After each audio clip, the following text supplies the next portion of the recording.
বাবু চোখের দৃষ্টি ফিরে পেল কিনা, আর কোন ডাক্তার কি বললো, তার চোখ ভালো হবে কিনা, ওর অপারেশন কেমন হলো, এগুলো নিয়ে আপনারা অনেকেই দেখলাম কোশ্চেন করছেন। ছোট্ট এই মাসুম বাচ্চাটাকে আপনারা অনেক অনেক ভালোবাসা দিয়েছেন। আসসালামু আলাইকুম, কেমন আছেন সবাই? আজ আমাদের এই ছোট্ট আরিয়ান বাবুটার চোখের অপারেশন। আগের ভিডিও থেকে আপনারা সবাই অলরেডি জেনেই গিয়েছেন বাবু এক চোখে দেখতে পায় না। কেন দেখতে পায় না সেটাও আগের ভিডিওতে আমি ক্লিয়ার করেছি। তো অবশেষে ইন্ডিয়ার 4টা হসপিটাল দেখিয়ে শেষমেশ আমরা শঙ্কর নেত্রালয়ে চলে আসলাম। গতদিন ডক্টর দেখিয়ে ডক্টরের সব সাজেশন নিয়ে গিয়েছিলাম। ইন্ডিয়ার অন্যান্য হসপিটালের ডক্টররাও শঙ্কর নেত্রালয়টা সাজেস্ট করেছিল।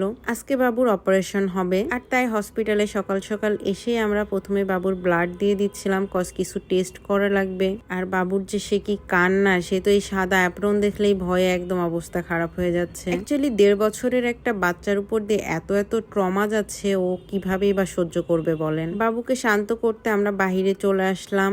আবহাওয়াটা আজকে অনেক সুন্দর ছিল, রোদ ছিল, বাট আকাশটা কেন জানি আজকে অনেক বেশি ভালো লাগছিল। মামি বাবুর কান্না থামাচ্ছে, আর এদিকে আমি বাবুদের দোলনায় বসে দোল খাচ্ছি। কি আর করব বলেন। আর ইন্ডিয়াতে এত গরম যে এই গরমে কিছুই ভালো লাগছে না। সকালে ব্রেকফাস্ট করে আসা হয়নি, তাই 12টার দিকে আসলাম সকালের ব্রেকফাস্ট করতে। কোনো খাবার না পেয়ে অবশেষে ম্যাগি নুডলস অর্ডার করেছি, আর নুডলসটা আমার কাছে অনেক মজা লেগেছে। জানি না ক্ষুধা পেটে বলে তাই কিনা, কথায় আছে ক্ষুধা লাগলে বাঘ ধানও খায়। তো আমার অবস্থা সেরকমই ছিল যে আমার আজকে অনেক বেশি ক্ষুধা লাগছিল।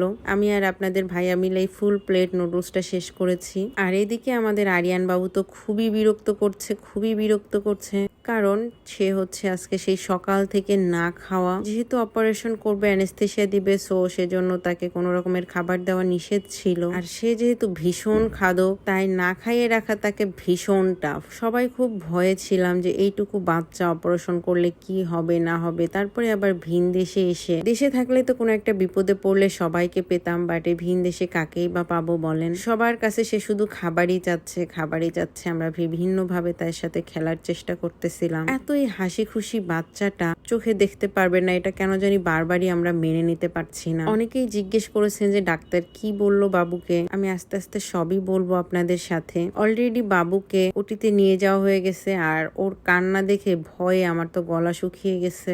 ওটিতে পাঠিয়ে দিয়ে আমরা এদিকে ওয়েটিং রুমে ওয়েট করতেছি, আর দুশ্চিন্তার বোঝা নিয়ে সবার মুখের অবস্থা কি সেটা একবার আপনারা ভিডিওটা দেখলেই বুঝতে পারবেন। আমার মামি শাশুড়ি তো খুবই চিন্তা করতেছিল। তো আল্লাহর রহমতে ঘন্টাখানিকের মাঝে বাবুর অপারেশন হয়ে গেছে। জ্ঞান ফেরার সাথে সাথে ওর তো কান্নাকাটিতে একদম পুরো হসপিটাল অস্থির করে দিয়েছে। আচ্ছা, এখন আসি ডক্টর কি বলেছে সেটাতে। গতদিন শঙ্কর নেত্রালয়ে মোটামুটি আমরা 5টা ডক্টর দেখিয়েছি। সেখান থেকে যেটা জেনেছি যে ও চোখের দৃষ্টিশক্তি এখন আর ফিরে পাবে না, তবে ওর চোখের মাঝে এখনো একটু ইনফেকশন ছিল, আর সেটারই অপারেশন করা হয়েছে আজকে। ওর যখন একটু বয়স বাড়বে, 7-8 বছর বয়স হবে, তখন ওকে একটা সার্জারি করে লেন্স বসানো হবে চোখে। তখন হয়তো আস্তে আস্তে ওর দৃষ্টিশক্তি কিছুটা ফিরবে। তবে এটা শুনেও আমাদের শান্তি লাগছে যে এখন না হোক, ভবিষ্যতে তো দেখতে পারবে কিছুটা হলেও। সারাদিন না খাইয়ে রেখে এই সন্ধ্যা 6টার সময় বাচ্চাটাকে একটু খাবার দেওয়া হলো, আর সে খাবার খেয়ে দেখেন কত খুশি। ইন্ডিয়াতে আলহামদুলিল্লাহ ট্রিটমেন্ট অনেক ভালো, আর ইন্ডিয়ার ডক্টররা এত বেশি আন্তরিক। শঙ্কর নেত্রালয়ে আলহামদুলিল্লাহ অনেক ভালো সার্ভিস পেয়েছি আমরা সবাই। বিশেষ করে বাবু যেহেতু অনেক ছোট, সো ওকে একটু স্পেশালি দেখেছে সবাই। তবে প্রতি 3 মাস পর পর বাবুকে আবারও চেক আপে রাখতে হবে, যেহেতু ওর চোখের কর্নিয়াটা উঠাই নেওয়া হয়েছে এবং আর্টিফিশিয়াল কিছু অয়েল দেওয়া হয়েছে। সো ইনফেকশনের একটা ভয় তো রয়ে গেছে, এর জন্য প্রতি 3 মাস পর পর এসে ইন্ডিয়াতে চেক আপ করতে হবে। জিজ্ঞেস করছিলেন ডিটেলসে, তাই কিছুটা বলে দিলাম। আরো যদি কোশ্চেন থাকে তাহলে কমেন্টে করতে পারেন। বাবুর সাথে সাথে আমাদেরও খাওয়া দাওয়া একদম নাই হয়ে গেছে। অবশেষে বিকালবেলায় সেই ফ্রাইড রাইসটা পেলাম ক্যান্টিনে।